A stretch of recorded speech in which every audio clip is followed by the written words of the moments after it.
Fabien Lecoeuvre, le spécialiste de la chanson française de Touche pas à mon poste, vient de publier son autobiographie. Un ouvrage qui relate sa jeunesse difficile, ponctuée par la violence et les tendances suicidaires des parents du chroniqueur.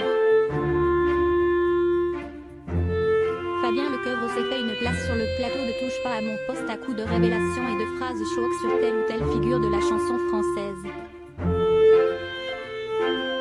Jennifer attendrait un troisième enfant, Laetitia aurait besoin d'être secouée. Ces pavés dans la mare sont signés Lecoeuvre, le chroniqueur qui, cette fois, a décidé de s'épancher sur sa propre vie privée dans un livre intitulé Une chanson dans la tête, édition Le Passeur.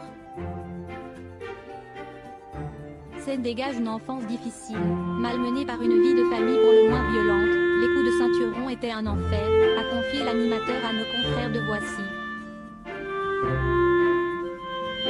Un soir que je ne savais pas ma table de neuf, mon père m'attrape, dit au revoir à tes sœurs et à ta mère, on ne veut plus de toi comme enfant. Point l'amour de la chanson est né ainsi, comme un refuge face au coup porté par une figure paternelle erratique. Lecoeuvre père était-il conscient du mal qu'il infligeait? Sa tentative de suicide suggère une piste en ce sens. Fabien Lecoeuvre témoigne, on le cherchait, et au sous-sol, j'ai entendu la voiture tourner, sans le voir. J'ai ouvert le coffre, il était là, il voulait mourir. J'avais 14 ans, c'était très dur. Dans la famille Lecoeuvre, le paternel n'était pas le seul en proie aux pulsions suicidaires, ce mal affectait les deux parents du mélomane, ma mère aussi a fait plusieurs tentatives de suicide. Je devais m'occuper de mes sœurs pendant ces périodes. Mais tout ça, je le vivais comme les épisodes d'un film.